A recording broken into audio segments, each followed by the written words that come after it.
सुप्रभात बच्चों। आज हम वर्ण और वर्णमाला पढ़ेंगे। यहाँ देखिए दो बच्चे बात कर रहे हैं। इनके मुख से जो आवाज़ निकल रही है, मुख से निकलने वाली इसी ध्वनि को हम वर्ण कहते हैं। यहाँ देखिए चीता। चीता में देखिए ची धनता, च हलंत धन ई, त हलंत धन आ, च हलंत धन ई, धन त हलंत धन आ। क्या इसके और टुकड़े हम कर सकते हैं बच्चों? नहीं कर सकते हैं। तो इन्हीं ध्वनियों को हम वर्ण या अक्षर कहते हैं। भाषा की सबसे छोटी ध्वनियों को वर्ण कहते हैं, या इसको हम ऐसे भी कह सकते हैं कि ऐसे ध्वनि चिन्ह जिनके खंड न हो सकें, यानी और टुकड़े न हो सके, वे वर्ण कहलाते हैं। वर्ण ध्वनि की सबसे छोटी इकाई है। इन्हें हम अक्षर भी कहते हैं। जैसे यहाँ देखो च, ई, त, आ, ये वर्ण हैं। इन्हें हम अक्षर भी कहते हैं।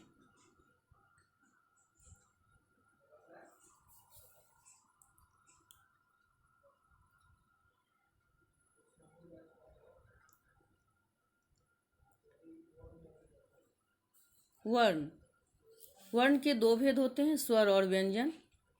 स्वर वे वर्ण जिनका उच्चारण करते समय हवा बिना रुके मुख से निकलती है, वे स्वर कहलाते हैं। ये संख्या में 11 होते हैं। इन्हें स्वतंत्र रूप से बोला जा सकता है। जैसे अ, आ, ई, उ, री, ए, ओ, औ। व्यंजन जिन वर्णों का उच्चारण करते समय हवा रुककर मुख से बाहर निकले व जिनके उच्चारण के लिए स्वरों की सहायता लेनी पड़े, वे व्यंजन कहलाते हैं। इन्हें बोलते समय स्वरों की सहायता ली जाती है। व्यंजन 33 होते हैं। यहाँ देखो क, ख, ग, घ, अंग, इसको हम क वर्ग कहते हैं। इसका उच्चारण स्थान कंठ है। च वर्ग देखो च, छ, ज, झ, या, इसका उच्चारण स्थान तालु है। ट वर्ग देखो ट, ठ, ड, ढ, र, इसका उच्चारण स्थान मूर्धा है। त वर्ग देखो त, थ, द, ध, न, इसका उच्चारण स्थान दंत है। प, फ, ब, भ, म, इसका उच्चारण स्थान ओष्ठ है। य, र, ल, व, ये अंतस्थ व्यंजन है। श, श, स, ह, ये ऊष्म व्यंजन है। वर्णों के व्यवस्थित समूह को वर्णमाला कहते हैं, यानी वर्णों के व्यवस्थित क्रमबद्ध समूह को वर्णमाला कहते हैं। सभी व्यंजनों में अ की ध्वनि का प्रयोग कैसे होता है, ये देखिए। व्यंजन को बिना अ की ध्वनि का हम प्रयोग ही नहीं कर सकते हैं। तो यहाँ पर देखो बेटा, यहाँ पर व्यंजन और बिना स्वर के, जो व्यंजन बिना स्वर के लिखे गए हैं उनमें हलंत का प्रयोग होता है, यानी हल चिन्ह का।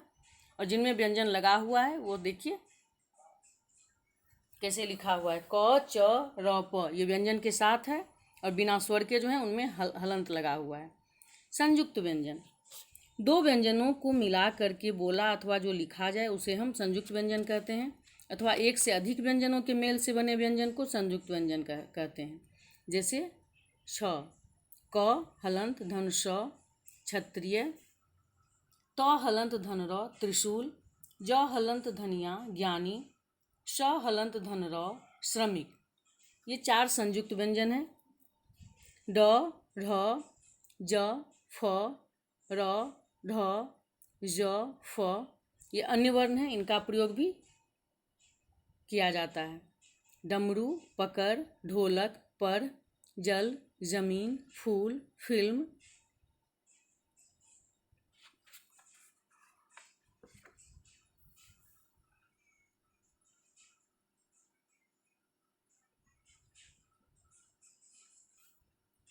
अब देखिए बेटा,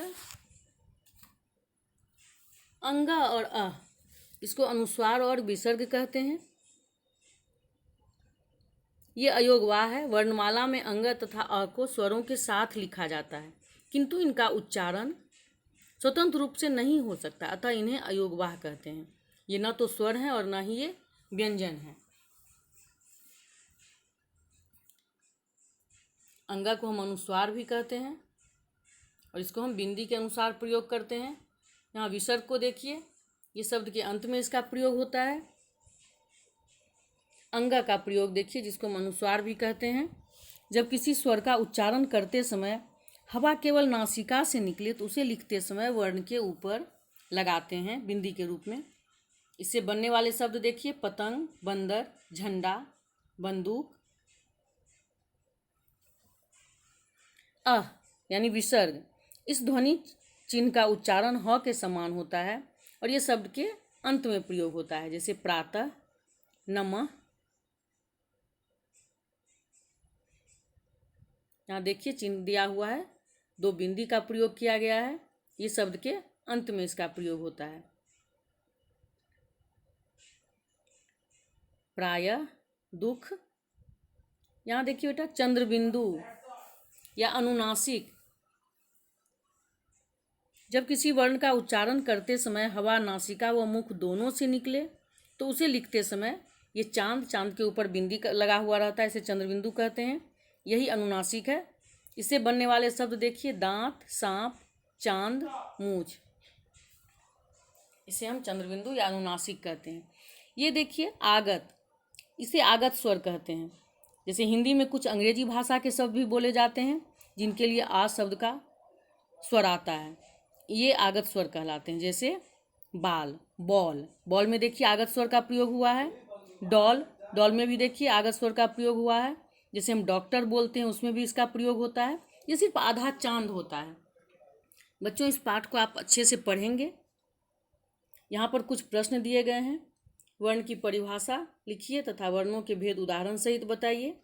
स्वर तथा व्यंजन में अंतर स्पष्ट कीजिए तथा वर्णमाला किसे कहते हैं, हिंदी वर्णमाला में कितने स्वर हैं।